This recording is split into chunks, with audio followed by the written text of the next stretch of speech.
এটা শুনে বিশ্বনবী বললেন, আমি দেখলাম ৩০ জনেরও অধিক ফেরেশতা প্রতিযোগিতা করছিল ওই প্রশংসাসূচক কথাগুলো কে কার আগে আল্লাহর কাছে নিয়ে যাবে সেটা নিয়ে।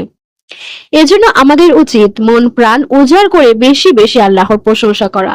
আর প্রশংসা করবই বা না কেন, তিনি কত মহান, কি অপরূপ তার সৃষ্টি। সমস্ত সাগরের পানিকে যদি কালি করা হয় আর সমস্ত গাছকে যদি কলম বানানো হয়, তারপর সে সাগরের পানি নামক কালি দিয়ে আর গাছ নামক কলম দিয়ে যদি আল্লাহর প্রশংসাবাণী লেখা হয়, তাহলে সাগরের সব পানি ফুরিয়ে যাবে, গাছের কলম শেষ হয়ে যাবে, তবুও তার মহিমা বর্ণনা শেষ হবে না।